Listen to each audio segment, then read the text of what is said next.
to another episode of Muay Thai Save Me, guys. My name is Kru Neil. If it's your first time tuning in, and if you don't know anything about this show, just know I like to bring on guests that share their story of how they came about Muay Thai, how it's impacted their life in an amazing way. And today I'm proud to have actually two of my ambassadors here, the power couple we call them. We have Armo and we have Skippy. Thanks for hanging out with me today, guys. Thanks for having us. But I just thought it would be such a cool idea to have you guys on the show. I know Skippy has a story to share, and I was like, oh my gosh, we gotta let this out onto the podcast. You know, maybe we could inspire some people. Yeah. But Skippy, let's start with you. Like, how did you? Because what people don't realize is Armo and Skippy are basketball players. You guys like basketball. So before we get into the subject of all that, let's start with Skippy. Skippy, who's Skippy? Okay. Where is she from? Like, who is she? So, hi, I go by Skippy. I was born in Glendale, raised in North Hollywood. Skippy is someone that loves activities. I love basketball. I grew up playing basketball since I was about 6 or 7, and that's where my nickname came from. I had a coach who didn't know how to say my name. My actual name is Iretta, but he couldn't say it. Had a super thick accent. And so he asked me when he was pulling up my name on the roster, like, how do you say your name? And I kept telling him, Iretta, Iretta, but he couldn't say it. And so he asked me, do you have a nickname? And I didn't at the time, but I had a family friend whose nickname was Skippy, and it was only used within the family. Okay. And I mean, I was like 6 or 7, so I was like, yeah, I have a nickname. It's Skippy. I love it. Yeah, and then it carried on, and so I've just been, that's been a big part of my identity ever since I was a kid, through high school, through college, and even now as an adult. Okay. And you get into, before we get into, I'm getting ahead of myself. Armo, can we tell the audience a little bit about Armo, who he is? So many people don't know, but I was born in Iran. I was raised there until age 12, and then we moved to the United States. I've always been kind of like I think of myself as an athlete. I have that like identity that I always want to be an athlete. I always want to be active. So I grew up playing soccer actually in Iran. That was the main sport there. And then once we moved here, I kind of found basketball. And ever since then, I've been playing basketball. I play soccer every now and then for fun. So I've always been into like finding the next activity or the next sport. And then Muay Thai was the next thing. Yeah, so it's a nice transition into different sports. Yeah. And since you're kind of talking about it, before we go into Skippy's story, tell us how you got into Muay Thai. I got into Muay Thai because of her, actually. So her story kind of will explain it more, but she tried it out first, and then she came up to me like, we got to try this. Go to a class, check it out. You'll like it. But before then, we always talked about it. Like, we really want to do a martial arts. Like, we didn't know what. We didn't do any research. So we kind of walked into it blindly. But I think we picked the right one. Like, you guys opening up the gym here in Glendale, and then we finding it out, and everything just aligned perfectly. Wow. And I think it was before the pandemic. We were looking at some type of martial arts, but nothing kind of jumped out at us, and we didn't really know how to start that journey. And sometimes we're the type of people that we want to like research the hell out of it and just know a lot of things beforehand. And when I tried it out, I loved it, but I remember I got the membership where it was just like month to month, because I'm like, let's see how I go. When he tried it out and he came to a class, he signed up for a year. Wow. Yeah, I was immediately. right away. I was like, this is it. I was like, okay, I thought I was being like... There was one thing that we both knew that we didn't want, because we think of Muay Thai as kind of like the swaggy martial arts. You have the shorts, you have nice tops, you know. Just like basketball. Just like basketball. Right. It's the swag sport. We both didn't want to wear I think it's called the gi for karate or other martial arts. Like, we don't want that. So I think Muay Thai was the right one. I like and we that. found the right gym. I think that's more important too. That's true. I always Yeah. say, like, you gotta, if you want to learn Muay Thai, you gotta find the right fit, right? You gotta go see the facility. Reviews are great, but still, like, see the facility, get a feel for the vibe, right? The vibe and the energy of the head trainer, the people that work here, you know what I Yeah. mean? And then if you bond and vibe with them, it's like, it's Yeah. a good fit. And then if it's a good fit, you're gonna just get the best experience ever. Right. You know, I've had some students in the past like tell me they tried this one gym, it was horrible. Like, they didn't even give us the time of day. We didn't want to fight, so they didn't even pay attention to us. But we love here, like, you guys pay attention to everyone. Whether you want to competitively fight or not, you show us the same stuff. You teach us the same stuff. So I always appreciate that. Yeah, you we know? were able to see ourselves here. Like, Nice. the first class that I tried out, I was very welcomed, and I could see myself be a part of it. Not just like learning the art, but being a part of the community. And like, I mean, I know it sounds kind of superficial, but even part of like the uniform, you know, the Muay Thai shorts and stuff. I remember playing basketball when I was in high school and trying out volleyball, and I couldn't get behind it because of the uniform, Got the it. Spanx and Got stuff. it. I Yeah, just yeah. like, it just wasn't That's not me. you. That's It not wasn't you. me. Yeah. I didn't feel like my full, like, true self. But when I got introduced to Muay Thai and that uniform too, I was like, this is something I can, like, that feels like me. Nice. Yeah. Nice. I like that. I like that. So Skippy, please share this story Okay. with us. It's a really interesting story. So, I've been playing basketball my whole life. I kind of, like anything, like any sport, if you've been around the sport for many years, you know it's like a long-term relationship. You have it there, it has its ups, it has its downs, it has its rough points, it has its highs and lows. And after college, I was a part of a club team at UC Irvine. Okay. And I played there for 4 years. I played 4 years of high school basketball, so it's been a long road. And afterwards, in my adult life, I didn't join any women's leagues. I joined men's leagues that allowed women to play. So Armo and I played together on the same teams. Nice. And I was going through a period where, in college, similarly, I played against guys, and there'd be that like ego of me besting them, and it felt good, and it always felt good to best them or whatever. But what you don't recognize is, like, as a woman playing basketball with men, like, you're constantly trying to hype yourself up and build yourself up after every play, after every game, after every situation, and like one mistake can mean not getting the ball anymore. Got it. Right? So Got it was it. really, you have to have a strong mental game too. And so when I was recently, I think last year, we were playing in a league that was mostly men.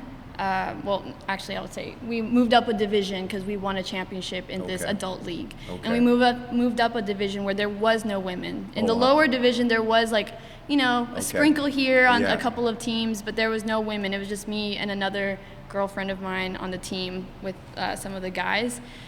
And that season was just so difficult, and I was just so tired of building myself up every single time.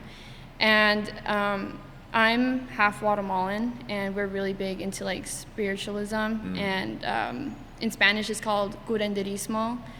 You can think of it as like shamanism. Okay. And I went to my curandera, and so she's a shaman. Okay. And I asked her, I said, what can I do? How do I stop doubting myself in basketball? Like, I'm so tired of doubting myself. How do I, like, just move forward and just be at peace? Because it was really tearing at me. And she did a really simple card spread. She pulled out 3 cards from a deck, and she said, this is kind of like what you can't do. She said, you can pass your tests. The things that you keep testing yourself on, you can pass those tests. 2, you have to be ready for change, whatever that means regarding those tests. And 3, get ready to embrace your infinite potential. And so the way that I saw it, and I now realize, hindsight, that it had 2 separate meanings. Like, that test could be like, okay, if this is my checkpoint like, what do I need to do to be the best or be better on the court? The way that I saw it at the time was I want to get in the best shape that I can. So I've thought of myself as an athlete too, but I've never been the type to like hit the gym, hit the weights, like go run. Like basketball has been my only sport, and I've just been a part of that. But what if I push my body a little bit more and really get into this? And what if it, you know, has some results on the court? So that's how I found Muay Thai. I was trying to find something that was going to push me to a different athletic ability and just get faster, get quicker. And in that finding of Muay Thai, it's like that was the change, right? The minute I tried Muay Thai, I have a fitness tracker, and my fitness tracker doubled, you know, because of me coming into the gym. That's cool. You know, it doubled. That's cool. So it was, it translated a lot on the court. Just the conditioning, for example, and being able to just do a little bit extra on the court, like extra cuts to the basket, extra like push-offs, you know, to get open and stuff. So do you it made a find huge too difference. that your guys' reaction time is getting better too? Like you're quicker to like grab a rebound, you're quicker to throw your hand out there. Have you guys seen that? Now that you mention it, yes. Rebound. I never actually thought about it. But we joined a new league about a month ago. We play every Tuesdays and Wednesdays. And for some reason, my rebounding has increased a lot. Wow. And now that you mention it, it's like definitely Muay Thai has been helping with that. With conditioning, I felt it long before. Like after a month or two of trying Muay Thai, I was able to, so the games are 2 20-minute halves, so you play 40 minutes in total. There have been games where I played the entire game without sitting out, and I'm still effective at the end. So Muay Thai has definitely changed. Averages like doubles every game. Like it really translated, it changed us on the basketball court. That's so cool. I love that story because I can relate to basketball was also my favorite sport. And that's why I think Muay Thai and basketball, they're like, because so much is going on in basketball, so much is going on in Muay Thai, right? So I've tried other sports and I'm like, it's too slow. That's why I don't like baseball. I don't like baseball. It's too slow. I need more like action, you know? And it's funny, when I started fighting, I was only 14 years old. So I was in high school, 14 to 18. I would be playing, if I wasn't training, I was playing basketball. Like that's literally how I did it. And at school, on every break, I was playing basketball, full court games. And no one knew I fought. I tried to keep it a secret. I didn't want to get that kind of publicity. But my friends started saying, what? Because they would just see me running up and down the court. You know, I could jump quicker, like going for tips, going for like rebounds. Like I just felt myself getting it, and they were just always like, dude, what do you, they couldn't like imagine, like, because they just thought I played basketball. They didn't know I did anything else. You know, so absolutely, I love that. That's so cool. With my journey though, I realized like the flip side of the pass your tests, which is something my curandera told me, was like, you also don't have to test yourself. The change that you can make is mentally, right? Let go. Just let go of those tests, let go of your ego, let go of like putting yourself down, and be ready for that change, because that is also liberating, and that is going to embrace your infinite potential too. So I was stubborn at first, and I was like, no, I can be an athlete. Like it's that's the key. It's just being like super athletic. And now, again, hindsight, this reading and this like meeting with my curandera happened about a year ago, and now hindsight, even after like experiencing Muay Thai, which is, you know, going to be a part of my life for the foreseeable future, it's also just a mindset thing of just let go. It's okay. You know, we're human. You're going to make errors on the courts, and it's no sweat off my back anymore. Absolutely. I love that. And it's true, because it's like you have to come onto the court with with even higher expectations, because the moment, like you said, you dribble out of bounds, you step on the, you know, man, get her out of here, like get someone, get number 5 in here, like, what, you know what I mean? So it's, I could totally see that like extra pressure you would feel on your shoulders I mean, it's like, but those people make mistakes too, you know? Like Armo's an all-star. He won't say it on the podcast himself, but he is like a beast on the court. And when he makes a mistake, everyone's like, it's okay, Armo, you got the next one. So I'm like, why can't I get the next one? You know? Yeah, I have to show myself that grace too, of like, it's okay. I in basketball, I can get back on defense, right? If I make a mistake on offense, I can get back on defense. And if I make a mistake on defense, I can get back on offense in a split second. So, yeah. I think just you just have to keep reminding yourself that, you know, and I honestly feel like that probably stems from childhood, because you probably didn't have anyone that brought that to your attention. They didn't realize after talking to you, or maybe no one ever asked you. No one ever asked you like how you were feeling at 6-7 years old playing as a girl, right, on a team. Maybe you're playing against boys. No one ever asked you how you felt. No. You know, and maybe if we could have had someone tap into that earlier, you could have. But you know, I always say everything happens for a reason, and I think you were just at that time in your life a year ago from today.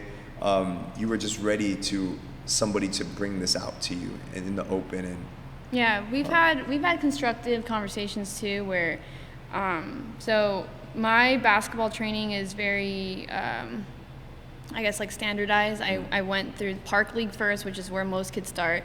Then I got serious about it and went through club. Then I played high school basketball all 4 years. Then I played club basketball in college, and then Armo's experience is a little bit different. So I have almost no organized basketball experience. It's just been adult leagues, pickup.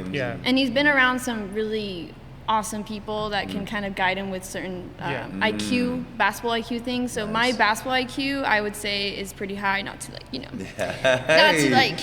No, she's being humble. Her IQ is like through the roof, and it's the complete opposite for me. My basketball IQ is very like basic. Okay. But I make up for it with, I guess, athleticism, talent. Which I know it's not going to last long, so I'm making the best use out of it until it goes away. But yeah, your IQ has always been pretty high, and that shows because she's been through all that organized training. And where I was going with it was because of that basketball IQ, I feel like Armo's never been able to tell me anything. Like, even though I've always invited it, right? Like, let me know if you see something on the court that I'm doing that I can improve. And then our relationship as teammates is like, I'm always telling Armo, like, this is the positioning that you needed to be in, or that you can do this better, or like, I can get you on this bounce pass, entry to the post, etc., right? And he would never give me the same feedback. And I realize now, and this was a recent conversation, I was like, Armo, all I need from you right now, like, sure, maybe if you see something that I could have been in a better position, let me know. If you see it, let me know. Right? But actually what I need from you is just lift me up. Like, tell me I'm doing great. Tell me that it's okay. Oh, I'm going to get emotional. Tell me it's okay, but this is what I need from you. And it will help me become a better basketball player and athlete in general. It's like that old saying, right? It takes one person to believe in you, and that's all you need. And it'll change everything. It's funny, me and my girlfriend Ruth, we had that talk, I forgot how long ago, but we talked about that as well. Like, the problem with relationships is people don't speak up with what they need from their partner. Right. It's like you're getting mad at your partner, but sometimes they don't even have any clue of why you're mad. Like, in their head, I don't feel like I did anything wrong, but maybe something triggered a memory, a scar, or whatever. Yeah. You know, and it's like I feel like it's your duty as a partner to like express like, hey, you know what, the other day when you did this, that rubbed me the wrong way. That didn't, oh my God, I'm so sorry, I didn't realize that. But if you make it aware to us, you know, we can change, you know. So I love that you guys I'm all big on communication, especially in relationships. Communication is the number one key to success. I was talking to another student. It's funny, right? When couples, you see average couples, most normal couples, when they get into an argument, who are they confiding in? Guy's going to his guy friends, talking, and the guy friends are like, F that, da, da, da, da, and the girl goes, oh my God, will you believe this D-head? Like, you know, and the girl, right? And they're getting all this negative feedback, but none of these people are in that circle, in that inner circle of yours. They don't really know what's going on. Yeah. But and then these two never talk to one another, and that's where the issue was. You gotta talk to each other. Yeah, it's like when the problem arises, instead of going to the source, like, hey, there's something going on, you go to, like you said, to your friends. Exactly. And I feel like the friends that you have should support the other side. Exactly. So if I go to my friends, they should have her back. And Yeah. if she goes to her friends, they should have my back. Because if my friends give me negative energy, and what is that going to lead me to? Like probably breaking up or things like that if you're not mature enough, you know? That's right. So it's communication is absolutely the most important. Yeah, and I think also we recognize, so we've been together for 10 years, and we're pioneers in our own relationships too, you know. He's Armenian, and it's not common for Armenians to date outside the culture. I am half white, half Guatemalan, so there was already that mix and that support of like, you know, date whoever you love, etc. But like we realized too, just the people around us, like we're on a different tier in terms of issues that we have to solve together, or things that we have to overcome together. Like our parents or our friends are not us, and our relationship is unique, and we're going to have our unique situations that we have to come up with. So we are our best role models as ourselves. I love that because you can't always guarantee the people that you're speaking to, have they gone through similar experiences? Absolutely. Or they're obviously going to give you the guidance and feedback from their own personal experiences. Right. And now you got to ask yourself, are these the right friends that I should be like confiding in, right? Because not everyone wants to give advice, right? Yeah. But sometimes you're kind of like, no, I'm sorry, like it's no, you know. So I love that, I really do.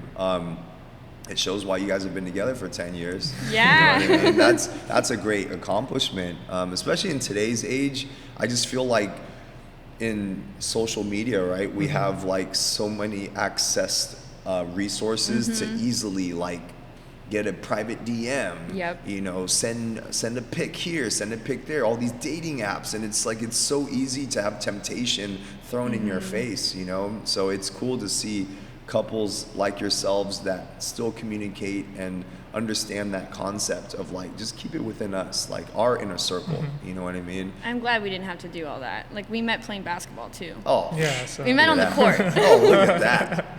So we didn't have to go through Okay, like, actually let's tap into that. You guys met on the court. So okay, so it's that day, you don't know each other yet, you're on the court. Tell me about that day. Oh my goodness. I want to hear this. She's gonna have a better version of that story. Okay, Skippy, let us have it. So I remember meeting Armo. So this was the beginning. He's a year older than me. We both went to UC Irvine. Okay. And I was looking to join a co-ed intramural basketball team just to kind of get my freshman year started. And I had said no to a lot of teams. But finally I got convinced to join this one, and it was the one that Armo was on. And I remember like, I don't know, playing like a pickup game with him, and I was like, oh, this guy's kind of cute, whatever. And then he told me his name. I was like, oh, what's your name? He's like, Armo. I'm like, oh, is that short for something? He's like, no, it's just Armo. And I was like, are you Armenian? And he's like, yes. And I'm from North Hollywood, so there's a lot of Armenians there. So I knew already. So in my mind, I thought, this guy is not even going to see me, so I'm not going to see him either. So I was like, oh, so you're Armenian? And he's like, yeah. I was like, oh, I know an Armenian word. He's like, oh, what is it? I'm like, susmana, which means shut up. And I walked away. That's the first thing she told me. That was the first I said, shut up. And I walked away. Walk away. I love that. I was like, because I had already established in my mind, like, okay, yeah, he's an attractive guy. Yeah, he's really good at basketball, but like, it's not going to happen. So I just kind of like, just put it to the side. And I think at the time too, I was at the end of a relationship, so I was still like not available, I guess. I wasn't single yet, but that had ended. And I remember I went to dinner with my mom, and she said, oh, so what are you going to focus on now? This is after my breakup and stuff. I was like, well, I'm just going to focus on my school and like, you know, just have fun and just UC Irvine stuff. I'm a freshman, everything's still new. And she's like, you never know who's just going to walk into your life and like change things for you. I'm like, whatever, Mom. Wow. And sure enough, that's when I met Armo, and we were on the same intramural team, but Armo, you would probably say he's a reserved guy, right? Reserved, shy, keeps like a inner circle company, and he'll only open up in certain situations. But back then it was even like 10 times worse. Like serious RBF. Yeah. Like don't talk to me, don't even like anything like that. So I was intrigued because I think I'm the type of person where if you're kind of quiet and shy, like there's like a mystery, I would like to unlock that. So again, my attention wasn't to him though. I was single at this point, and I had already was like, this is a closed door opportunity. Yeah. I'm not even gonna explore. Yeah. Right? So we were on our, should I tell the story? I guess I might as well tell the story. So we were on the same intramural team, and we had like a practice, and I had like a warm-up shirt on. And I had like a sports bra underneath, right? And it's just a warm-up, so you get warm, and then you can take off that shirt and then put on a jersey and whatever. Yeah. So we were going over a play on our team, and again, the conversation between Armo and I was more like, good job, good game, good so shot, high-five like here and there. very basic. Yeah. And so we're going over a play, and I'm like, oh, this is a good opportunity for me to like go over to the bleachers and like change my warm up and put on my jersey. Yeah. So I go over there and I take off my warm up and I grab my jersey and I put it on. And I turn around, and some of the guys are super immature, so they're like looking at me, and I'm like, dude, like, come on, we're athletes here. Come on, can you just like move on? Whatever. And then later that night, I get a text message that says, hey girl. Hey girl. When you took off your shirt, you got me hypnotized. Yeah. I love it. I don't know where that came from, but And I was like, that is the cheesiest thing anyone has ever said to me. Yeah. And I was like, this guy who has never said more than like hello, goodbye, good game, good shot, just told me that I hypnotized him. hey, it worked though. Right? It 10 literally years later, worked. we're here. It literally worked, and I was like, what the heck is this? Yeah. So that's how it started, and that's Okay. when I knew like he was interested. And I stole her phone number because she left her shoes in the gym, and we had a Facebook group chat. Okay. And one of the guys was like, hey, Skippy, you left your shoes. And she put her phone number in their group chat for some reason. I was like, yes, perfect. I don't even have to ask her for her phone number. It's right there. So everything kind of like, again, worked out, you know? So I want to go to Armo on this one then. Yeah. So let's go back to that first interaction where she tells you and Armenian to shut up, Yeah. and she walks away. What's going on in your head right there? Did you? I mean, because you said that day that she took the warm-up block, that's when you got hypnotized. But that meeting, That was, before. Yeah, like how did she leave an impression on you? Like, she just told me to shut up. I kind of liked it. I think it showed me her like fun side. Like she wants to joke around. Yeah, and yeah. For her to tell me that word, like Yeah. you don't go up to people and like, hey, I know a word, shut up. So I kind of liked that. I was like, Okay. yeah, she's fun. I mean, the first day I saw her, I mean, I was attracted. I was like, I think, like, I'm gonna pursue. Like, I'm gonna ask her one day. You know. Okay. I was caught off guard because, like she said, I wasn't talking to anyone. I was just quiet, reserved. Yeah. So she brought that out of me. She did surprise me with that comment. Like, okay. I took it as there's an interest. I was like, okay, this is like a confirmation. I can continue, you know? Yeah. That's cool. And it was true. It was was true. true. She was in her head. She was like, he's not even gonna see me. But let me just let me stamp it right there. Yeah, exactly. I mean, now I know that I have when I first meet people, I get a vibe, like an energy. I feel that, if it's good or bad. If it's bad, like she knows, like I've called it out on a few people and it's been right. Yeah. And I felt that energy. I didn't know what it was back then, but later as I like thought about it, worked on it, I was like, okay, this is like, I don't want to call it a gift because I don't think it's that intense, but I get a It's like feeling. intuitive. Yeah, kind it's of like an thing, intuitive, right? like I gut feeling. It's like, okay, I had that. I had the first interaction. That was another kind of like a not related to that. My first Muay Thai session here to try it out, it was you and one of the coaches, I don't remember who, but I had that same feeling. Like Kru just had this positive vibe and energy. So that was another reason why I was like, okay, I'm in with the gym. Oh, okay. Yeah. So You passed the vibe check. yeah. So to answer your question, I had that positive energy from her when she said that. So Okay. I was like, this is And good. that's part of our relationship. We banter. Yeah. If you know anything about the love languages, right? There's like words of affirmation, Yeah. gift giving, acts of service. If there was a sixth one, it would be play. Nice. Yeah. And that's how that's our love language. Yeah. That's unique to us. Play basketball. Like Muay Thai is like a game in a way. Play video games. Play like random games in the house. Like, oh, see if you can shoot this like trash in the trash bin, type of thing. Yeah. Play is a really big part of it. I love it because I love that because that's, I think probably in the last 3 years, I've shifted my mind into thinking everything is a game. And like when you do that, everything's fun. Yeah. Because playing games is fun. Yeah. So if you make everything you do that's challenging like a game, like it shifts the narrative in your mind and you're able to kind of like make better strides, I feel, towards the goal. You know what I mean? Towards the goal at hand. So I like that. That's cool. I like that. Yeah. You guys, that could possibly be an idea for a book, the 6 love languages. Oh Yeah, yeah. that's a good one. Don't talk about that anymore. Okay. Like, we won't go over it more. Maybe we'll do it. Just give me a shout out. Kru Neil inspired this book. Yeah. Yes. Oh my gosh. So you're here at MTK. You guys got that ambassador award. That was really awesome. You guys are the power couple is what I call you guys. You guys come consistently. You guys train together.